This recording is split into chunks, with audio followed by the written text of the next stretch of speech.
Top quality और consistent performance के लिए सिर्फ सिल्वर पंप नाम याद रखना। ನಾನು ಕಾಜಿನೂರು ಅವ್ರಿಗೆ ಸೋದರಮಾವನ ಮಗಳಾಗಬೇಕು.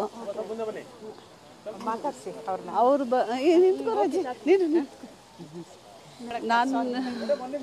ನಾವು ಇಲ್ಲಿಗೆ ಮದುವೆ ಆಗಿದ್ದೀನಪ್ಪ, ಅಲ್ಲಿಂದ ಗಾಜಿನೂರಿಂದ ಇಲ್ಲೇ ಇರೋದು.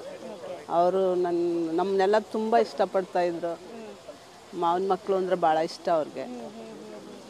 ಮಾವನ ಮಕ್ಕಳಾಗಬೇಕಾ ನೀವೆಲ್ಲ? ಮಾವನ ಮಕ್ಕಳು. ನಾನು ನನ್ನ ತಂಗಿ ಇಲ್ಲಿದ್ದಾಳೆ, ಅವಳು ಅಲ್ಲಿ ಮುಂದೆ ಹೊರಟೋದ್ಲು. ಅವ್ರ ಸೋದರಮಾವನ ಮಕ್ಕಳು, ನಮ್ಮ ಅಣ್ಣನೂ ಇಲ್ಲೇ ಇದ್ದಾರೆ. ಏನು ಹೇಳ್ತೀರಾ, ನಿಮಗೆ ಮಾವ ಆಗಬೇಕಲ್ವಾ? ಸೋದರು ಮಾವ. ಓಕೆ, ನಿಮ್ಗೇನಾಗಬೇಕು? ಅಣ್ಣವರು ಸೋದರ ಮಾವನ ಮಗಳು ನಾನು, ಅವ್ರಿಗೆ ಅವ್ರ ಮಾವ ಆಗಬೇಕು. ನಿಮ್ಮ ಮಾವನ್ನ ಇವತ್ತು ಎಲ್ಲರೂ ದೇವ್ರ ಥರ ಪೂಜಿಸ್ತಾರೆ ಮೇಡಮ್. ನೋಡಿ, ಇವತ್ತಿಗೂ ನಾಡಿನ ಮೂಲೆ ಮೂಲೆಗಳಿಂದ ಅಭಿಮಾನಿಗಳು ಬರ್ತಿರೋವಂಥದ್ದು. ಸೊ ಏನು ಅನ್ಸುತ್ತೆ ನಿಮಗೆ ಇದನ್ನೆಲ್ಲ ನೋಡಿದಾಗ? ಇಂಥ ಅಂದರೆ ನಿಮಗೆ ಸೋದರ ಮಾವ ಆಗಿರೋದು ನೀವೆಷ್ಟು ಅದೃಷ್ಟವಂತರು ಅಂತ ಅನ್ಸುತ್ತೆ? ನಾವೇ ತುಂಬ ಅದೃಷ್ಟ ಮಾಡಿದ್ವಿ ಅಂಥವ್ರನ್ನ ನಾವು ಪಡ್ಕೊಳ್ಳೋದಕ್ಕೆ. ಇರಬೇಕಿತ್ತು, ಇನ್ನು ಇದ್ದಾರೆ ಅವ್ರು. ಅಷ್ಟು ಹೇಳ್ತೀನಿ. ನಾನು ಅಕ್ಕ ಅವರ ಚಿಕ್ಕಪ್ಪನ ಮಗಳು ಗಾಯತ್ರಿ ಅಂತ, ಇಲ್ಲೇ ಇರೋದು. ಅವರ 20 ವರ್ಷದಿಂದ ಇಲ್ಲೇ ನಮ್ಮ ಮನೆ ಇರೋದು. ನಮ್ಮ ಅಣ್ಣ ವಾಸಣ್ಣ ಅಂತ. ನನಗೆ 2 ಮಕ್ಕಳಿದ್ದಾರೆ. ಅವ್ರ ಬಗ್ಗೆ ಏನು ಹೇಳೋಕ್ಕೂ ಸಾಧ್ಯ ಇಲ್ಲ. ಪ್ರಪಂಚದಲ್ಲಿ ವಿಶ್ವಮಾನವ ಅಂತ ಹೇಳ್ಬೋದು. ವಿಶ್ವಮಾನವ. ಅವ್ರು ಹೇಳಿರೋದು ನಾವು ಪಾಲಿಸ್ಕೊಂಡು ಹೋದರೆ ಜೀವನ ತಂದೆ ತಾಯಿ ಚೆನ್ನಾಗಿ ನೋಡ್ಕೋಬೇಕು, ಮನೆ ನೋಡ್ಕೋಬೇಕು. ಎಲ್ಲದಕ್ಕಿಂತ ನಮ್ಮ ಎಷ್ಟೇ ಕಷ್ಟ ಇದ್ದರೂ ನಮ್ಮ ಕೆಲಸದ ಮೇಲೆ ನಾವು ರೆಸ್ಪೆಕ್ಟ್ ಕೊಡಬೇಕು ಅಂತ ಆ ಥರ ಹೇಳಿದ ನಿಜವಾದ ಪಾರ್ವತಿ ಪರಮೇಶ್ವರ ಅಂತ ಹೇಳ್ತೀನಿ. ಅವ್ರು ನನ್ನ ಅಕ್ಕ ಮಾವ. ನಾನು ಇಲ್ಲೇ ಇರೋದು, ನನ್ನ ಗಾಯತ್ರಿ ಅಂತ. ಮೇಡಮ್, ಅವರು ಒಂದು ದೊಡ್ಡ ಆಲದ ಮರದ ಥರ. ಆದರೂ ಆಲದ ಮರದ ಕೆಳಗಡೆ ನೀವೆಲ್ಲ ಎಷ್ಟು ಚೆನ್ನಾಗಿದ್ದೀರಾ ಅಂತಂದ್ರೆ ಎಲ್ಲರೂ ನೋಡ್ಕೊಂಡಿದ್ದಾರೆ. ಅಲ್ಲ, ಅವ್ರು ನೋಡೋದಲ್ಲ, ಅವ್ರು ಸುಮ್ಮನೆ ಒಂದು ಸ್ಮೈಲ್ ಕೊಟ್ಟರೆ ಸಾಕು. ಅಂಥ ಪವಾಡ ಪುರುಷ. ಆ ಸ್ಮೈಲಲ್ಲೇ ನಾವು ಬದುಕ್ಬೋದು. ಒಂದು ನಗು, ಇನ್ನೇನು ಅಲ್ಲ, ನಮ್ಮ ನೋಡೊಂದು ನಕ್ಬಿಟ್ರೆ ಸಾಕು. ಅವ್ರು ಎಲ್ಲಿ ಬಂದರೂ ಒಂಥರ ಬೆಳಕು ಬಂದಂಗೆ ಆಯಿತು. ಎಲ್ಲ ಮದುವೆಗಳು ಬರ್ತಾಯಿದ್ರು. ಅವ್ರು ಬಂದರೆ ಇನ್ನೊಂದ್ಸರಿ ಗಟ್ಟಿ ಮೇಳ ಮಾಡ್ತಾಯಿದ್ರು. ಪ್ರತಿ ಮದುವೆಗೂ ಸೂರ್ಯ ಚಂದ್ರ ಇಬ್ಬರು ಅವರೇ ಅನ್ನೋ ರೀತಿ ಬರ್ತಾಯಿದ್ರು.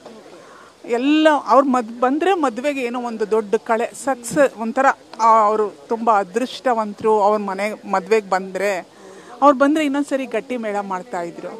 ಅಷ್ಟು ಅವ್ರು ಬರ್ತಾಯಿದ್ರೆ 1 ಕಿಲೋಮೀಟ್ರಲ್ಲೇ ಅವ್ರ ಬೆಳಕು ಬರ್ತಾಯಿತ್ತು. ವೈಟ್ ಶರ್ಟು ವೈಟ್ ಪಂಚೆ ಬೆಳಕು ಬರ್ತಾಯಿತ್ತು. ನಾವು ಅವ್ರನ್ನ ಸಂಬಂಧಿಗಳಾಗಿರೋದಕ್ಕೆ ನಾವು ಪುಣ್ಯವಂತರು. ಅಂದರೆ ಮನೇನ ನೋಡಬೇಕು, ಮಕ್ಕಳನ್ನ ನೋಡಬೇಕು, ತಂದೆ ತಾಯಿನ ನೋಡಬೇಕು ಅನ್ನೋದನ್ನು ನಾವು ಪಾಲಿಸ್ಕೊಂಡು ಹೋದರೆ ನಾವು ತುಂಬ ಚೆನ್ನಾಗಿರ್ಬೋದು. ಅವ್ರು ಹೇಳಿದ್ದು ಒಂದು ಸುಳ್ಳಾಗಲ್ಲ. ರಾಜ್ಕುಮಾರನವರು ಪ್ರಪಂಚದಲ್ಲಿ ಇನ್ಯಾರು ಹುಟ್ಟಕ್ಕೆ ಸಾಧ್ಯ ಇಲ್ಲ. ಅವರೇ ವಿಶ್ವಮಾನವ ಅಂತ ಹೇಳ್ತೀನಿ.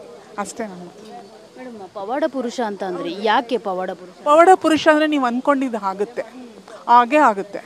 ಈಗ ಅವರು ಒಬ್ಳು ಗಾಜನೂರು ಅವಳೆ, ಇಲ್ಲಿ ಅವರು ಚಿಪ್ಸ್ ಮಾರ್ತಾಯಿದ್ರು. ಅವಳು ಹಲವಾನ ಹಳ್ಳಿಗೆ ಹೋಗಬೇಕು ಅಂತ ಆಯಿತು. ಆಮೇಲೆ ಸುಮ್ಮನೆ ಇಲ್ಲಿ ಬಂದು ಪೂಜೆ ಮಾಡ್ಕೊಂಡು ಹೋದ್ಲು. ಆದರೆ ಅವಳು ಇಲ್ಲೇ ಇರಂಗಾಯ್ತು. ಅವಳು ಏನಂತೇಳೆ, ನನಗೆ ಇಲ್ಲೇ ಇರೋಕ್ಕೆ ಅವಕಾಶ ಆಯ್ತಲ್ಲ, ನಾನು ಅವಳಿಗೇನು ಕೇಳಿಲ್ಲ ಅಂತೆ. ನಾನು ಮನಸ್ಸಲ್ಲಿದ್ದದ್ದು ಅವ್ರಿಗೆ ಗೊತ್ತಾಯ್ತಲ್ಲ, ಅವ್ರು ಪವಾಡ ಪುರುಷ ಅಂತ. ಪವಾಡ ಪುರುಷ ಅಂತ ಹೇಳೋಕ್ಕೆ ಏನೂ ಇದಿಲ್ಲ. ಯಾರು ನೆನೆಯಲ್ಲ, ಯಾರು ಅವ್ರ ದಿನ ನೋಡಲ್ಲ, ಯಾರು ದಿನ ಅವ್ರ ಹೆಸ್ರು ಹೇಳಲ್ಲ ಅಲ್ವಾ? ರಾಜ್ಕುಮಾರ್ ಸಮಾಜ, ರಾಜ್ಕುಮಾರ್ ಬಸ್ ಸ್ಟಾಪು, ರಾಜ್ಕುಮಾರ್ ಇದು ಎಲ್ಲರ ಬಾಯಲ್ಲೂ, ಪ್ರತಿಯೊಬ್ಬರ ಬಾಯಲ್ಲೂ ಬರಬೇಕಾದ್ರೆ ಅವರೆಷ್ಟು ಪ್ರೀತಿ ಗಳಿಸಿರ್ಬೇಕು. ಪ್ರೀತಿನೇ ಮುಖ್ಯ. ಎಷ್ಟು ಅವರು ಇದಾಗಿರಬೇಕು ಎಲ್ಲರ ಬಾಯಲ್ಲೂ ಬರಬೇಕಾದ್ರೆ. ನೀವು ರಾಜ್ಕುಮಾರ್ ಅಂದೇ ದಿನ ಇಲ್ಲ. ರಾಜ್ಕುಮಾರ್ ರೋಡು, ರಾಜ್ಕುಮಾರ್ ಇದು ಎಷ್ಟು ಪುನೀತ್ ಅವ್ರು ಬಿಡಿ, ಅವ್ರು ಮೀರಿಸ್ಬಿಟ್ರು. ಗಾಂಧೀಜಿ ಬಿಟ್ಟರೆ ಪುನೀತ್ ರಾಜ್ಕುಮಾರೇ ಇಷ್ಟು ಜನನ ಸಂಪಾದನೆ ಮಾಡಿರೋರು ಅಂತ ಹೇಳ್ತೀನಿ. ಥ್ಯಾಂಕ್ಸ್. ಗಾಯತ್ರಿ ಅಂತ, ಅಕ್ಕ ತಂಗಿ. Okay, thank you. ಸೊ ನೋಡಿದ್ರಲ್ಲ, ಇದಿಷ್ಟು ಏನು ಅಣ್ಣವರ ಒಂದು ಮನೆಯಲ್ಲಿ ಬೆಳೆದಂಥ ಅವರ ಕಸಿನ್ಸ್, ಅಂದರೆ ಅವರ ಸಹೋದರಿ ಮತ್ತು ಪಾರ್ವತಮ್ಮ ರಾಜ್ಕುಮಾರ್ ಅವರ ಅಕ್ಕನ ಮಗಳಾಗಿರುವಂಥ ಗಾಯತ್ರಿ ಮತ್ತು ರಾಜೇಶ್ವರಿ ಅವರ ಮಾತು. ನಾವೆಲ್ಲರೂ ಅವ್ರ ನೆರಳಲ್ಲೇ ಬೆಳೆದಿದ್ದು. ಇವತ್ತು ನಾವೇನಾದರೂ ಈ ಥರ ಇದ್ದೀವಿ ಅಂತಂದರೆ ಅದಕ್ಕೆ ಅಣ್ಣವರು ಮತ್ತು ಪಾರ್ವತಮ್ಮ ರಾಜ್ಕುಮಾರ್ ಅವರೇ ಕಾರಣ ಅನ್ನೋ ಒಂದು ಮಾತನ್ನು ಅವರೆಲ್ಲರೂ ಪ್ರೀತಿಯಿಂದ ಜೊತೆಗೆ ಅಭಿಮಾನದಿಂದ ಹೇಳಿರುವಂಥದ್ದು. ಕ್ಯಾಮ್ರಾ ಪರ್ಸನ್ ಸುಶೀಲ್ ಜೊತೆ ಮಂಗಳ ರಾಜಗೋಪಾಲ್, TV9 ಬೆಂಗಳೂರು.